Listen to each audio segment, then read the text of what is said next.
Y'all know her name? So please welcome your host, Leah Green. Hey, if you're in network marketing and you feel like you're posting, talking to people, following up, doing all the things, but your business is still not moving the way you thought it would, there are probably a few things you need to change. And no, I'm not talking about sending 100 cold messages before breakfast. It's still too early for all that. I'm talking about the mistakes that can make this business way harder than it needs to be. Because I learned something. A lot of people don't fall in network marketing because don't fail in network marketing because they're incapable. They get frustrated because nobody taught them how to think differently about people, content, follow up, personal branding, and the amount of time it takes to build something. So today I'm breaking down the 5 biggest mistakes network marketers make that you should avoid this year. And if you're building this business beside a job, a family, real bills, and actual life, stay with me. Because number 5 is the one I think people need to hear. Number 1. Mistake number 1 is deciding who is and who is not your prospect before they can even get a chance to decide for themselves. You may look at somebody and think, she already makes good money. She probably wouldn't be interested. She has a career. She doesn't even post on social media. She already has a business. She probably can't afford it. Guilty. She probably doesn't need what I have. But I want to challenge you today. How do you know? You don't. And this is something that I've had to learn. Everyone can be a prospect, but hear what I'm saying. That does not mean everybody needs to become your next pitch. There's a difference. I'm not walking around looking at every human being like a commission check. Be so for real. What I mean is stop prejudging people because the person you think doesn't need additional income might be drowning in expenses you know nothing about. The person with a great career might be exhausted. The person who looks financially comfortable might want more options. The person who already owns a business might need the exact service or product you offer. You cannot look at somebody's Instagram pictures and decide what she needs. So instead of deciding for people, get curious, have conversations, build relationships, pay attention. Let people tell you where they are. Instead of thinking, would she join my business? Ask this, what do I actually know about her? That one question will keep you from counting people out before the conversation even starts. And it'll also keep you from pitching somebody you absolutely know nothing about. The second mistake is approaching every conversation thinking, how can I sell this? Flip that. Ask, how can I help? Because people don't wake up thinking, I really hope somebody sells me something today. No. They wake up thinking about problems, the bill that's due, the conversation, the schedule they hate, the stress at work, the thing they can't afford, the situation they wish they had help with, the time they don't have enough of, the protection they wish they had, the options they wish they could create. Your job is not to force your product into every conversation. Your job is to understand the problem well enough to know whether what you offer even makes sense.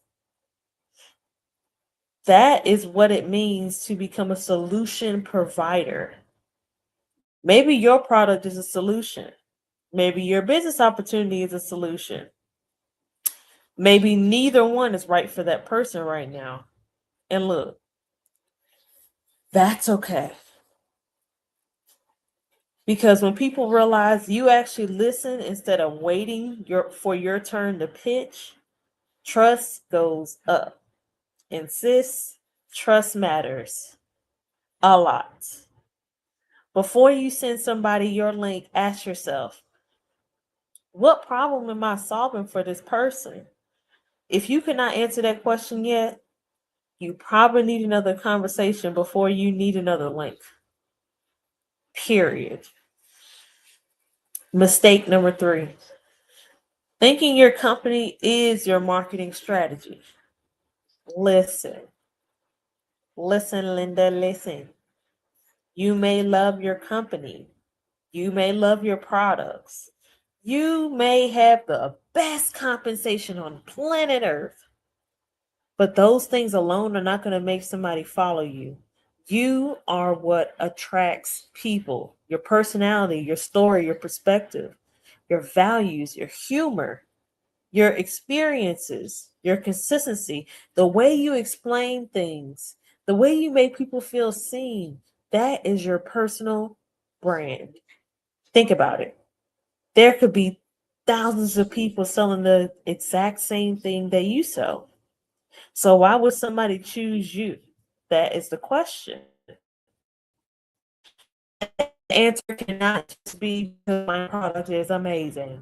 Because everybody thinks their product is amazing, okay?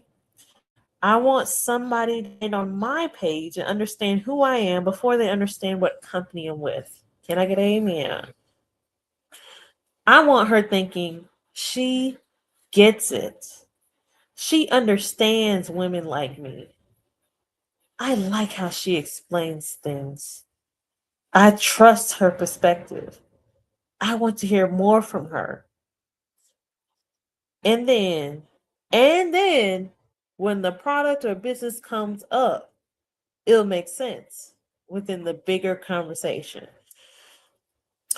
Look at your profile today and ask, if I removed every company logo, product name, opportunity post, would someone still have a reason? Sit with that one because people connect people.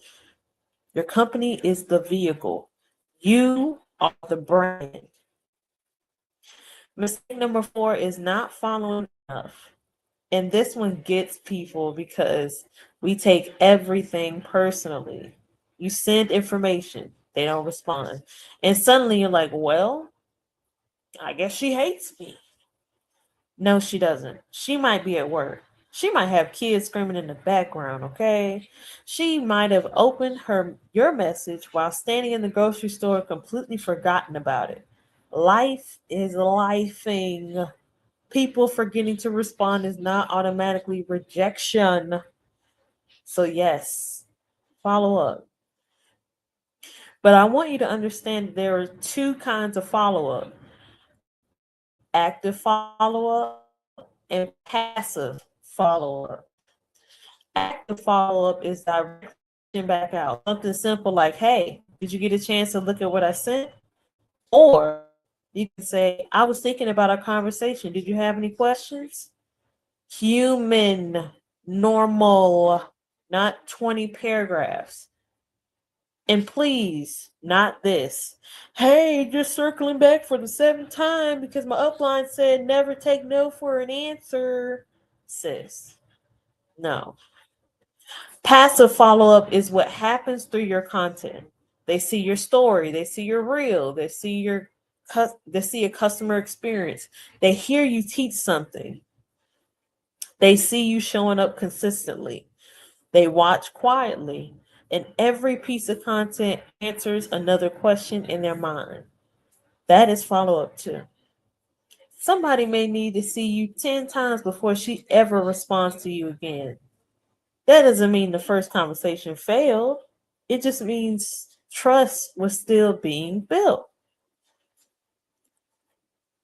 Don't assume she didn't respond, so she's not interested. Think this. She hasn't made a decision yet. Then keep building your brand, keep creating value, keep having conversations, and follow up like a human being. Now, mistake hurt a little. Thinking your business should happen fast, like fast. You joined, you made your announcement, you posted for 2 weeks, you sent some messages. Nobody became a millionaire. And now you're just sitting there like, this doesn't work. Sis, you gave it 14 business days. You gave it 14. Why am I like this? Network marketing is a marathon, not a sprint. You're learning skills. Selling is a skill. Communication is a skill. Storytelling is a skill. Content creation is a skill. Following up is a skill. Leadership is a skill. Building confidence is a skill. Personal branding is a skill. And skills require repetition. You cannot compare your month 3 to somebody else's year 10 and decide you're failing. You don't know how many awkward conversations that she had. You don't know how bad reels she made. How many times nobody watched her live. How many people told her no. How many times she had to change her approach. You see the results. You don't see the reps. That's why personal development matters so much in this business. And no, personal development isn't just listening to motivational speeches all day. Personal development is becoming somebody who can handle more, learning how to communicate better, learning how to lead, learning how to manage rejection, learning how to trust yourself, learning how to stay consistent when nobody is clapping yet, and learning new skills instead of saying, well, I'm just not good at that. Maybe you're not good at it yet. That's different. Give yourself permission to be a student. Pick one skill you're going to improve this month. Maybe it's content, maybe it's DM conversations, maybe it's follow up, maybe it's video, storytelling, presentations, closing. Pick one, practice it, get your reps in, then stack the next skill. That's how confidence gets built. Not by waiting until you're confident, but by giving yourself proof that you're getting better. All right. So let's run through these 5 mistakes. Number 1, stop prejudging people. Everyone can be a prospect, but that doesn't mean everybody needs to be pitched. Number 2, stop trying to sell everybody. Become a solution provider. Number 3, stop expecting your company to build your personal brand. Your product may be great, but people are connecting with you first. Number 4, follow up more actively through conversations and passively through your content. And number 5, stop expecting marathon results at sprint level patience. Trust the process. Keep learning. Keep developing yourself. Keep building skills. Keep getting the reps. Because this business isn't only teaching you how to make money. If you actually allow it to, it will teach you how to communicate, how to lead, how to handle rejection, how to show up, and how to become somebody capable of creating more options for herself. That's bigger than one yes. Way bigger. Now, I want you to tell me something in the comments. What mistake are you working on right now? 1, 2, 3, 4, or 5? Put your number below because I guarantee you're not the only one. And if you're building a network marketing business while working your job, paying your bills, figuring out content, and trying to create more options without pretending your life is perfect, subscribe. Because that's what we're talking about over here. Real business, real conversations, real skill building, and a whole lot less chasing people who don't want to be chased. I'll see you in the next video, sis. Pigs. What the That was dog close. doing? Is everybody all right? Come back again soon for another challenge.